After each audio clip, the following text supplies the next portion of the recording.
Hey guys, it's Nick, and in this video, I want to talk about the latest on the Evergrande crisis, the latest on their bond defaults, and I want to take a look at some data that shows how important the property market is for people in China compared to other places in the world. And with that, we're going to look at the most recent housing market data in China and match it up to a report that came out by Goldman Sachs in September saying what would happen to the Chinese economy if these three kind of cases for the housing market in China happened. And I'll show you how close they are to the so-called worst case scenario that Goldman Sachs laid out for the Chinese real estate market. And so you'll see that Evergrande itself is not going to bring down the property market, but Evergrande is kind of the first domino to fall. And once it does, then trust and confidence in the real estate market evaporates, and this bubble really could pop because of this. So let's take a look at what's going on today. So this article in Zero Hedge says that catastrophic property sales mean China's worst case scenario is now in play.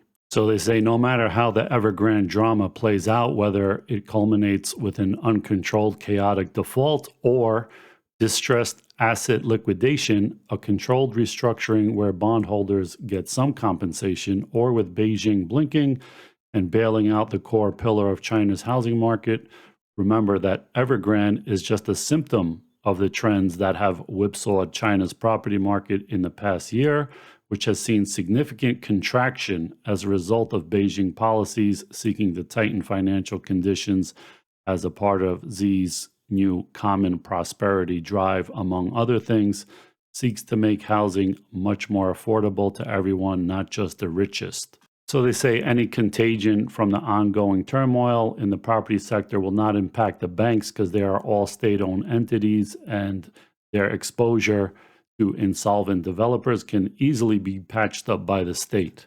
But the property sector itself, which Goldman Sachs recently calculated is worth $62 trillion, making it the world's largest asset class, contributes a mind-boggling 23% of Chinese GDP compared to just 6.2% in the US, and represents 62% of household wealth.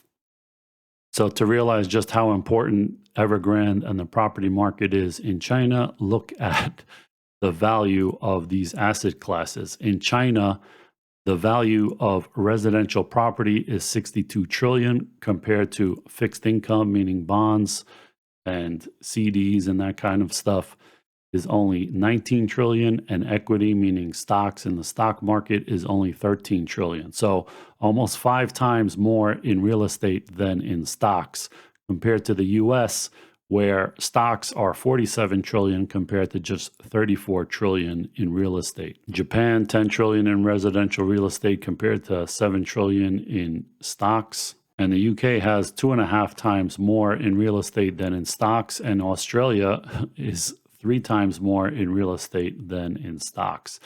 But China takes the cake, and so real estate is really important because most of people's wealth is tied up in real estate. Now, just to refresh what's going on with Evergrande with their missed bond payments.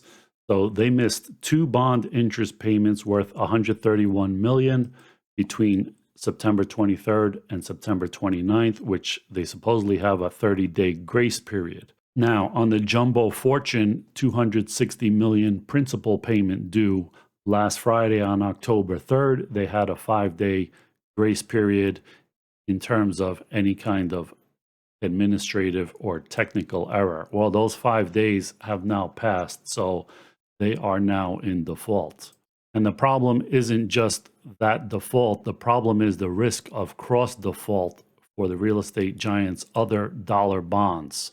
What that means is if they have a bunch of other dollar bonds, which they do, a lot of them have covenants in them that say that if you default on $1 bond, you defaulted on all of your dollar bonds. And so if this is considered a default, all these other bondholders from their other bonds that are dollar denominated could demand payment in full and say that they are now in default of all of their dollar bonds. So this could be the first domino falling. So here they say, it appears that China does not need Evergrande to officially default to unleash a property crisis. One has already arrived. And so in September, Goldman Sachs laid out 3 scenarios on China's housing sector: a base case, a severe scenario, and a third, hard landing. And so the hard landing includes new starts down 30%, completions down 10%, sales volume down 10%. And they said what that would do to the level of Chinese GDP. In that third scenario, it would drop GDP by 4 percentage points. So let's see how China's real estate data for September matches up with Goldman Sachs' worst case scenario. So China Real Estate Information Corp, which here is the link, said, and let's see how my Cantonese is. It's a little rusty. So let's go back and see the translation. They said that more than 90% of China's top 100 property developers' sales declined in September by an average of 36% from the same period last year. So September sales were down 36.2% from September 2020 and 17.7% lower from the same period in 2019.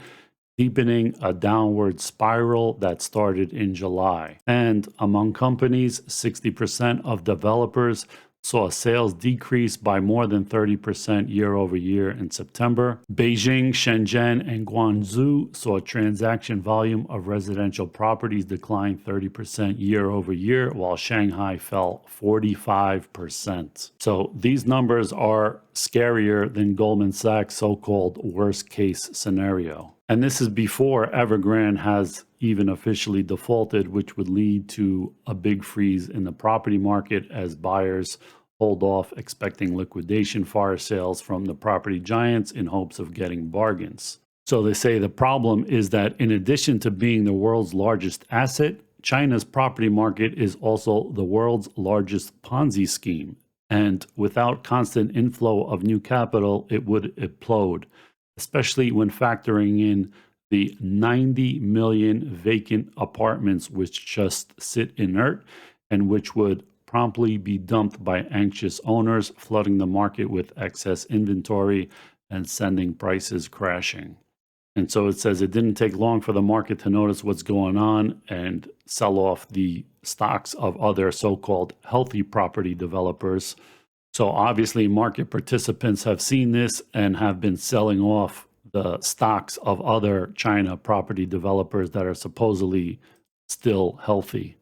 Now, mind you, Evergrande was profitable in 2020 before this 3 red lines policy came out by the Chinese government to try to cool the housing market, and said that these property developers couldn't pass these 3 red lines of 70% ceiling on the debt to asset ratio after excluding advance receipts, 100% cap on the net debt ratio, and 100% cap on the short-term debt cash ratio. And the Financial Times found today that no less than half of China's 30 top developers were in breach at least of one of these so-called red lines. And JP Morgan also said that these developers, including Evergrande, have off-balance sheet debt to try to get around this policy. And so Evergrande may have a net debt ratio as high as 177%, way above the 100% cap.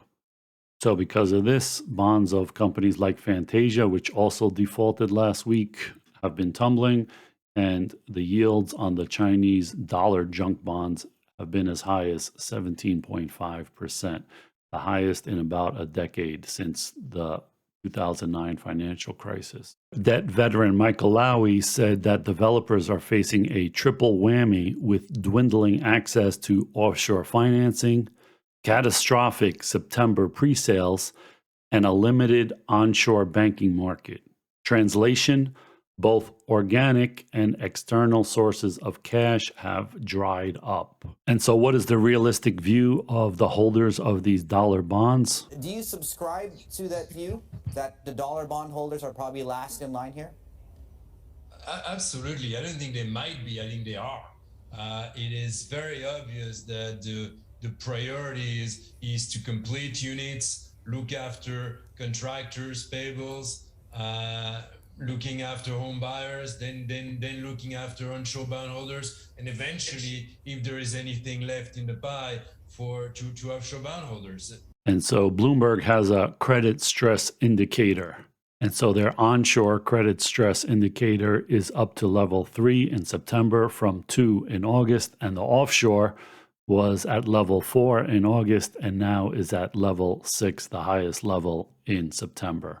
Now, even if Evergrande got bailed out or somehow went back to business as usual, do you think their customers would still want to invest in them, in their wealth management product and their actual apartments? I doubt it after these viral videos that have been going through China with people protesting at Evergrande offices. Have a look and read the subtitles. 那个席都让狗给吃了吧？老百姓那个钱容易吗？我们把我们家所有的财产给2套房都卖了，说在你河大卖了，马上500强。他们如果不给我钱，我非得跳好不行，把我所有的钱和钱都给骗了，骗那个你自家都没。 So it looks like the machine for Evergrande and other property developers in China is kind of grinding to a halt. So the way this machine worked is, number one, they were in a rising property market. And so when they made these pre-sales to people before they even started the project, it would take about 2 years for the project to be completed. Since the market was rising, there was already a built-in profit by the time the people took possession of the apartment when it was done. So everybody was happy. Evergrande was able to continue this business model by getting good loan rates, both onshore and offshore in dollar-denominated bonds. Suppliers, contractors, real estate agents, and even apartment customers would extend Evergrande credit either through the wealth management products or by giving them IOUs for goods and services that they rendered to Evergrande. And so trust and confidence was built into customers and suppliers by the size of Evergrande. There are other halo businesses like the world's wealthiest soccer team, their electric vehicle company, and even the social proof of the CEO being invited to go to the 70-year communist anniversary celebration. So, but this machine now is kind of permanently broken, at least for Evergrande and maybe for a lot of other property developers and the property market in general in China. People no longer trust that Evergrande will finish the projects that they promised that they will finish, so they don't want to give them money. Suppliers, contractors, real estate agents also don't trust that they're going to get paid for Evergrande, so why should they continue to work with them?